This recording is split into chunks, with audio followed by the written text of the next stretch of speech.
For the first time in human history, any woman can find a man that completes her and can fill her world with a future of wondrous possibilities. Also that she can have all of the best things in life, just like all of those heroines that I've been reading in my romance novels. But every time I try one of those online dating services, I end up with a complete loser. I completely understand how she feels. Only with me, it's matches with patience. Like just in the last week, I went out with a magician who somehow managed to take my bra off as he helped me into the chair at the restaurant. Needless to say, after dinner, I did a disappearing act. And the cosmetic surgeon who saw my online profile and said that for just $16,000, he could give me the face of the woman of his dreams. And there was a chef who made me the most delicious dinner I have ever had. But all of the entrees had this, like, X-rated design.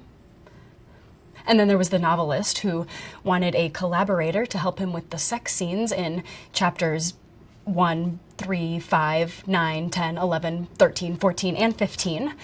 And the actor who was the funniest and most charming first date I have ever had. But then on the second date, turns out it was just an act. And the stand-up comic who was looking for a psycho girlfriend to make fun of on stage and said that I fit the bill perfectly. I even went out with this guy who came up to me in a bar and said that I looked like I was looking for Mr. Right, and there he was. He actually literally changed his name to that. As soon as she's gone, I'll text and tell her we're just not right for each other either. Just like I've been telling all the others. You know, recently I ended up going on a date with the perfect person, but he lives in India. And although the online sex is some of the best sex I have ever had, it's just not the same, you know? Now there's a brilliant idea. Only treating your patients via the web. Obviously, I am just one of those kinds of women that attracts all of the wrong kinds of men. But I mean, not all men could be that bad, right? Only 40 more minutes to go. You're really nice. And I couldn't help but noticing that you're not wearing a wedding ring.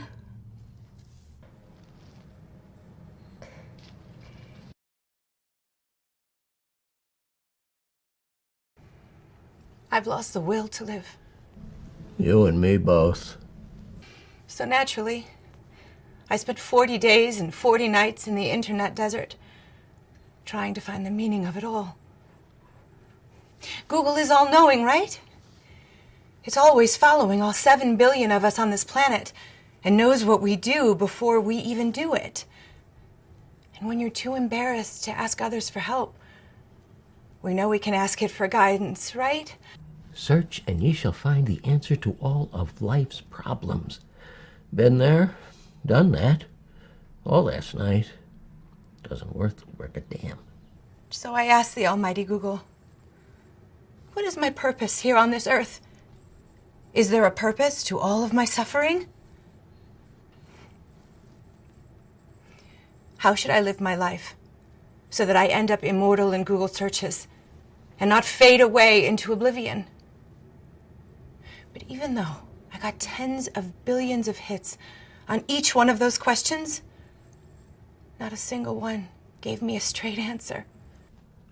A dozen other search engines, which all claim to be God's gift to mankind, didn't do squat either. Why doesn't Google answer my searches? Doesn't it care about its followers, who believe with all their hearts and souls that it is the one and only true search engine?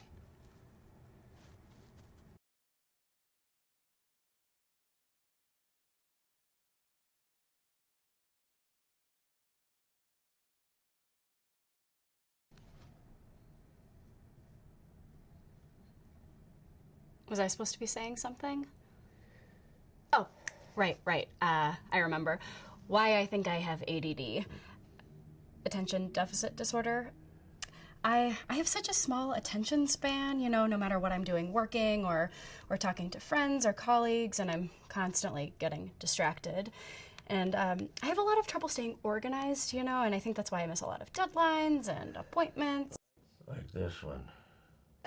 Why isn't he emailing me back about this upcoming project? I emailed him literally 2 minutes ago.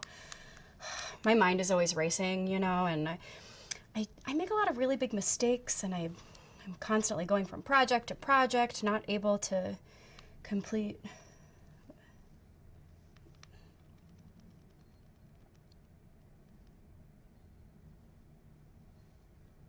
What was I saying? Listing your symptoms. I was saying that to you?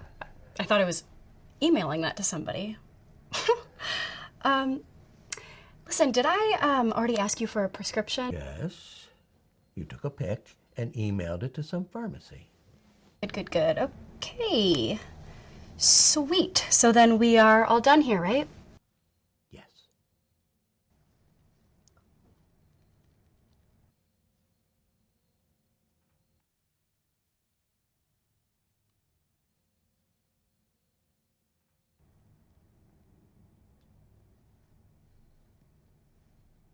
Was I supposed to be saying something?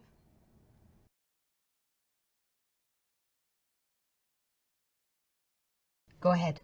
Tell him there's no reason for anyone to not be exceptional these days. Do you see what I have to put up with? There are books on the web for everything. How to be a millionaire by the time you're 21. How to set up a multi-million-dollar foundation before puberty. How to make your mother the envy of all her friends. But does he listen to his mother, the one who knows everything? No! Amazon's got everything except how to put up with your nagging mother. Again, can we please take a time out? My friends are always talking about how brilliant their sons are. So-and-so did this, Johnny did that. All I can say is, I've got a lazy good-for-nothing bum. Oh, I'm sorry you have to put up with this. I wouldn't wish her on my worst enemy. I keep telling him he has got everything at the tips of his fingers. But do you know what's really at the tips of his fingers? Go ahead and guess. A computer game controller, that's what. What, because I cut off heads of aliens and monsters? I gotta relieve stress somehow. Note to self. See if violent video games really do relieve stress. They even have books on how to win every argument you'll ever have. But does he have the ambition to download it? Of course not. No one's been able to win one with her, but when I do, it'll be a bestseller. You know those drugs that they give the kids to make them less hyperactive? He needs the opposite. And whatever you got that'll put me in a coma until college, I want it. You're going to kill your mother. But someone who has listened to their mom, done what she said, will read the book, everything you ever wanted to know about homicide forensics, and they'll figure out what you did so you don't get away with it.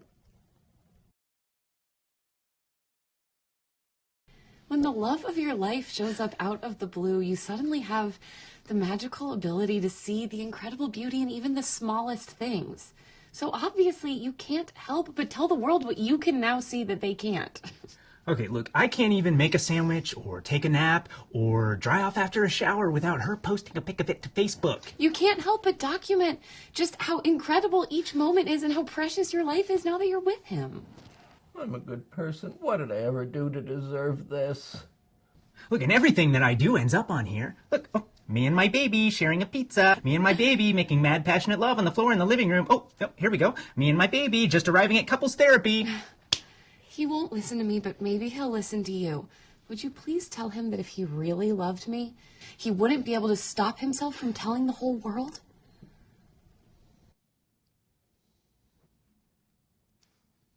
Were you once a perfectly healthy, mentally stable person, but somehow the internet and social media has ended up giving you some syndrome that probably hasn't got a name yet?